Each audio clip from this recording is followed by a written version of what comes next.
Haji Sudirman atau yang lebih akrab disapa Haji Uma, anggota DPD RI asal Aceh, ikut mendampingi ibunda almarhum Imam Mashkur dalam pemeriksaan di Polda Metro Jaya pada Rabu 20 September 2023. Kehadiran Haji Uma mendampingi keluarga korban merupakan komitmennya untuk mengawal kasus ini sampai tuntas. Dalam kesempatan tersebut, Haji Uma meminta pengusutan kasus kematian Imam Mashkur diusut hingga tuntas.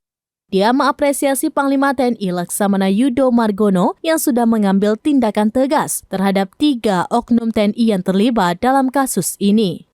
Haji Uma berharap penetapan pasal 340 KUHP tidak berubah, sehingga hukum benar-benar tegak untuk kasus ini dan dapat menjadi pembelajaran untuk kita semua. Di samping itu, Haji Uma juga sudah meminta kepada penyidik untuk dipertemukan dengan pelaku sipil, namun karena pengambilan keterangan saksi korban baru selesai malam hari, sehingga tidak memungkinkan lagi untuk bertemu pelaku sipil. Penyidik berjanji akan mempertemukan ibunda almarhum dengan pelaku sipil pada kesempatan lain.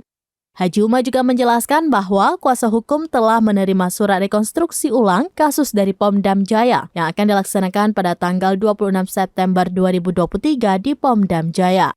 Saat ini ada 3 warga sipil yang ditahan di rutan Polda Metro Jaya terkait dengan dugaan keterlibatan dalam kasus kematian Imam Mashkur.